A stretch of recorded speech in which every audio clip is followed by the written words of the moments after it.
This is the Convene Podcast. My name is Maggie, Digital Media Editor. Welcome to another episode of the Convene Talk. I wanted to bring back a topic we started a few weeks ago on convention centers. Our original discussion touched on the New York Times article from November, which questioned why cities are still spending on convention centers. The author said that cities are spending more than ever to land the biggest events, but companies have long pulled back on spending for annual conferences and attendance has dwindled. However, our argument was that convention centers are important as they become part of the fabric of the city, while also they have a way of introducing meeting participants to the city and thus offset for the costs associated with their upkeep. And now that we're back from convening leaders in Houston, I wanted to ask you, what were your observations and has your mind changed in any way since the last time we addressed the topic? Anyone want to kick it off? This is Michelle. I can recall going to, and I don't know how many years ago it was, being at the George R. Brown Convention Center and just seeing this vast expanse of nothingness outside the doors. It was either a parking lot or it was just paved over. And it was just remarkable going to convening leaders to see how Discovery Green is really a part of the community and vibrant. So you could look out the window during the conference and you could see people ice skating on the rink. You could see people and, families with strollers walking through the walkway. It just was it was obviously a vibrant part of the community, which is what I think has been the trend in recent years.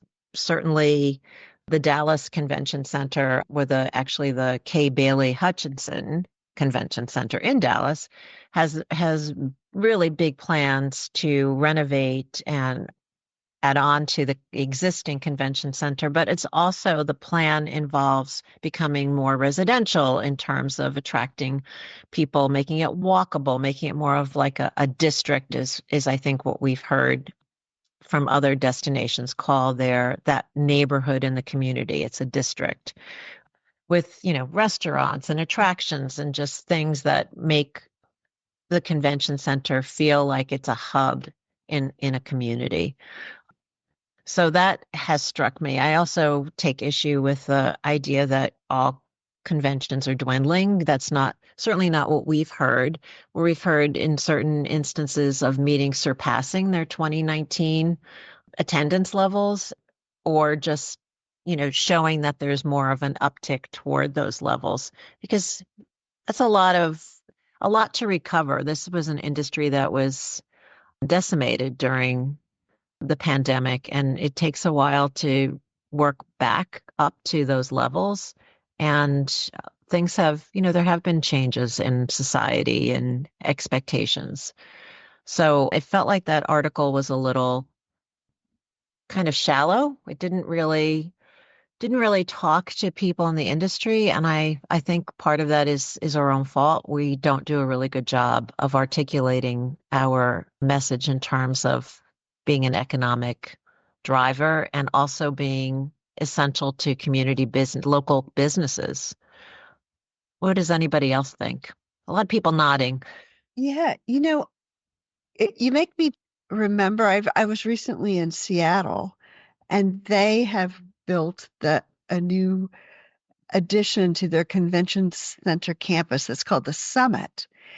And on the ground floor, it's completely open to the public. They have restaurants that open out into the street. It's in the middle of downtown Seattle. They call that ground floor the mixing zone, which is where community and the participants in conventions are mixing together. That story to me seemed like it was reflecting something that I think is really the past, which is when convention centers were built more like kind of fortresses to keep people out with big blank walls, and you couldn't even find the door, and it was locked if you could find the door. And that is not the reality now. convention center design has changed so much to open up the center. I just pulled up a page, and when you talk about the benefit to cities, this new summit in Seattle was a $2 billion building, but there were 93 million of that funding went back into the city for improving public spaces. They have public artworks. The convention center has regular tours of the almost $2 million in public art that's there.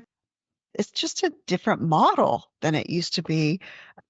I just recently saw data from a company called Placer AI about convention center patterns, and they recognized that overall, from the peak of 2019, it's down about 10%.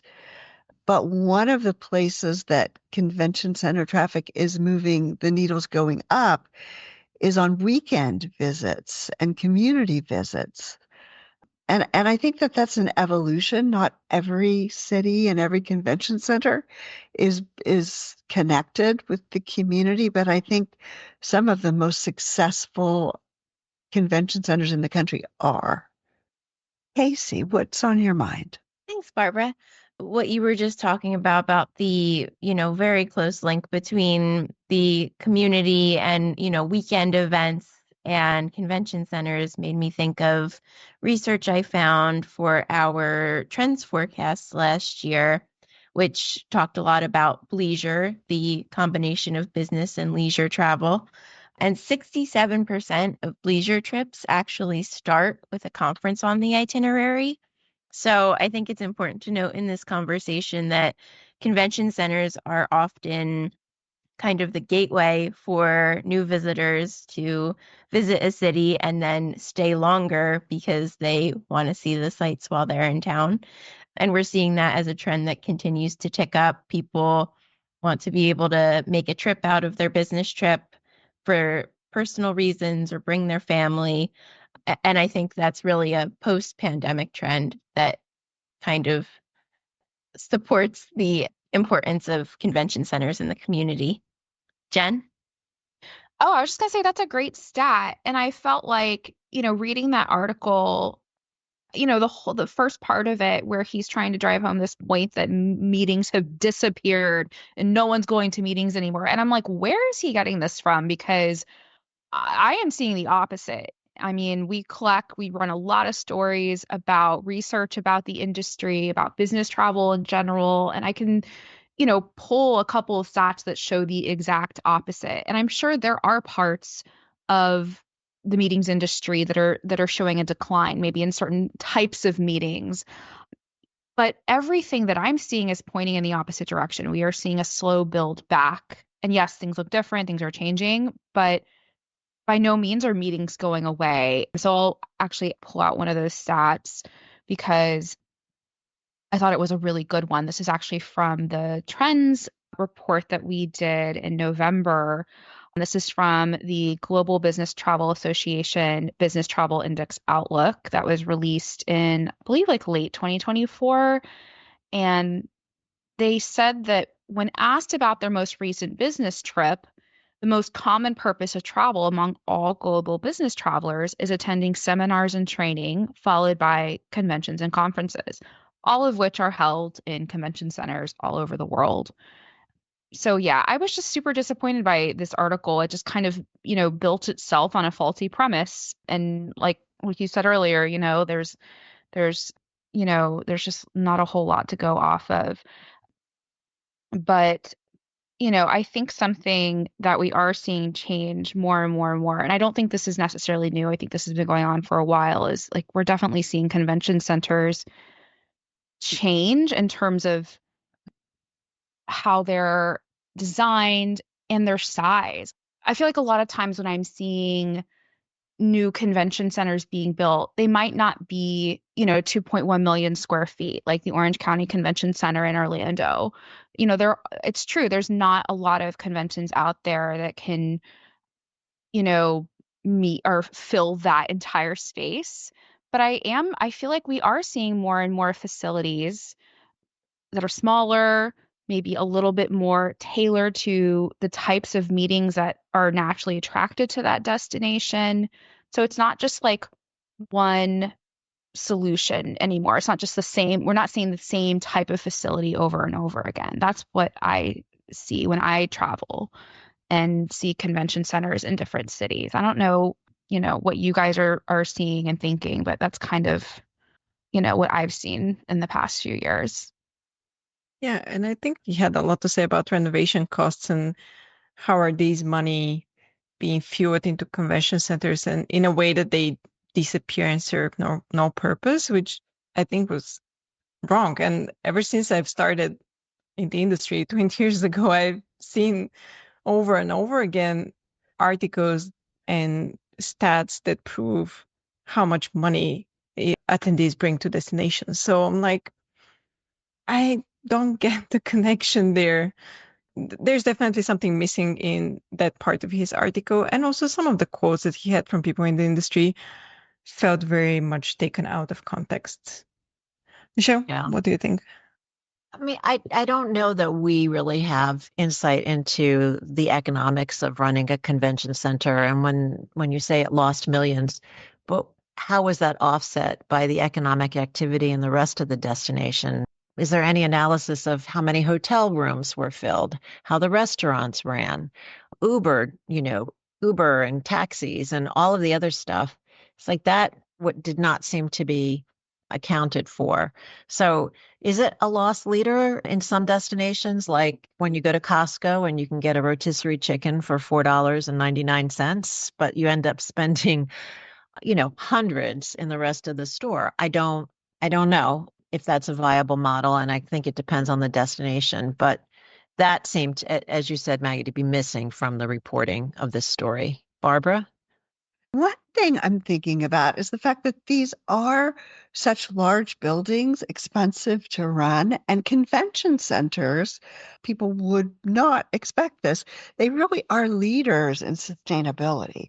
Like many of them are, they're really trying to get their costs down. They are for reasons of responsibility, really leaders in cutting down on food waste.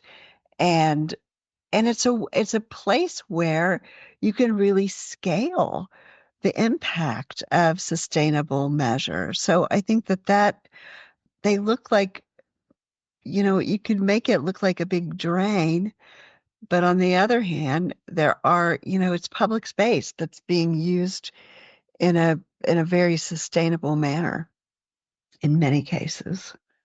And that just brought the image of Vancouver Convention Center right into my head because so integrated with the environment, with the green roof and just overseeing the water is, first of all, so beautiful, and second of all, super sustainable.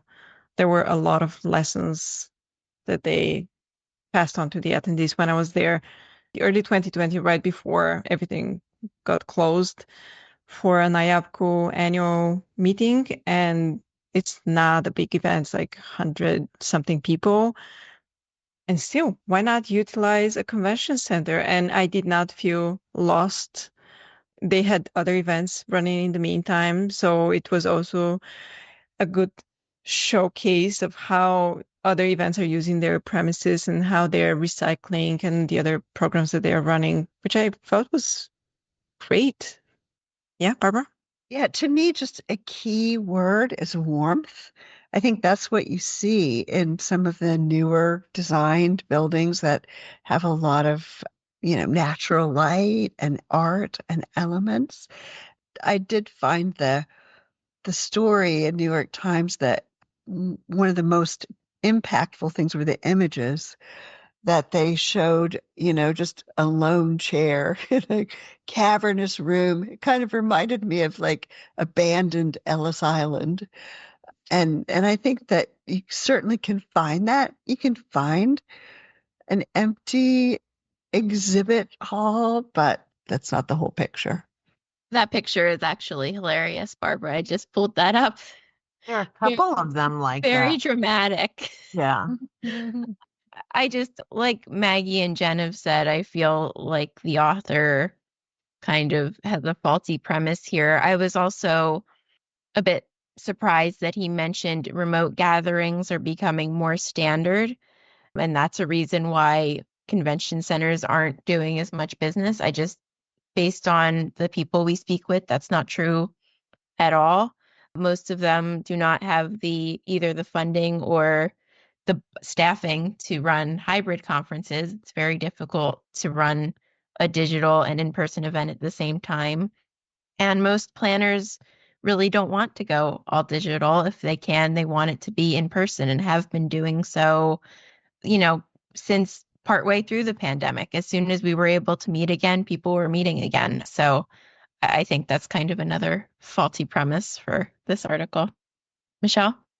I found it ironic that it's the New York Times and they should have looked at the Javits Center, because that to me is a really shining example of a convention center that has become more a part of the community and has a green roof. And now there's a subway stop there. It used to be when you went to the Javits Center, you had a hard time finding a cab because it was just sort of this like pocket of New York City that was empty. But now there's a whole community that's been built up around it. And they've done things to help, to Barbara's point about being green. So the green roof, and then also the windows is where birds would go to die. They would just crash into those windows. And they changed all of the windows so that doesn't happen anymore. So like they could have looked in their own backyard, these writers, because I do think the Javits Center is just a shining example. It's also connected to the High Line, which is this urban park that's built on abandoned freight lines that used to take all the freight into the meatpacking district. And it is just wonderful, packed place to not only just enjoy the art and the greenery on the pathway itself, but, every few blocks, there's a way down. You can go to Chelsea. You can go all the way down to the meat packing district. It goes to art museums. And, so I think that's a really, really good example of evolution. Yeah, and as a person who grew up with a convention center right in the center of my city, I've always had it as part of, I've seen it as part of the community. There's always things happening there for the community and not only big events. And also now in new parts of the city, we have new convention centers popping up, and they're really revitalizing those parts of the city. They're making them matter, and we see a lot of new things popping around them just because, first of all, the convention center was built there. So it's really, a narrow point of view for this author of the article. And I hope they'll actually get to hear our podcast and rethink their next write-up of a story. Follow-up story, yes. Yeah. Agreed. Come on and talk about it with us. Yeah, exactly. Thank you all for the great discussion. As usual, you'll find all the links in the show notes. If you enjoyed this episode, do give us a 5-star review and subscribe wherever you listen to podcasts. For more industry insights, visit pcma.org/convene.